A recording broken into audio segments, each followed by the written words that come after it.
100 కోట్ల మందికి ration card ఇస్తారంటే అర్థం ఏంటో తెలుసా అమ్మా? ఎవరికన్నా అర్థమైందా? 100 కోట్ల మందికి రేషన్ బియ్యం ఇస్తారంటే అర్థం ఏంటి? ఈ దేశంలో 100 కోట్ల మందికి పోలేదని అర్థం. మరి ఈ దేశం ఏంటి? రాజ్యమేనా? 100 కోట్ల మందికి రేషన్ కార్డు ఇస్తాను అంటే అర్థం ఏంటి? 100 కోట్ల మందికి పోలేదని అర్థం. అందరికీ టాయిలెట్లు కట్టిస్తానంటే అర్థం ఏంటి? ప్రపంచం అంతా చంద్రమండలంలో ఇల్లు కట్టుకుంటుంటే మన దేశంలో మనుషులకి స్నానం చేయడానికి బాత్రూమ్ లేదమ్మా మన తల్లికి. ఇది ఒక రాష్ట్రం, ఇది ఒక దేశమా? బాత్రూములు కట్టిస్తానని చెబుతుందంటే ఈ దేశం. మన అమ్మ అయ్యలు బాత్రూమ్ పోవడానికి, స్నానం చేయడానికి స్నానాల గది లేదా ఈ దేశంలో మన తల్లికి? అన్నం తినడానికి బియ్యం లేవా ఈ దేశంలో? 100 కోట్ల మందికి రేషన్ కార్డు ఇస్తామనంటే మనకు బియ్యం లేవని అర్థం.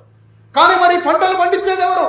రెక్కలు ముక్కలు చేసుకొని భూమి మీదకి పోయి మన రక్తాన్ని సేవంగా మార్చి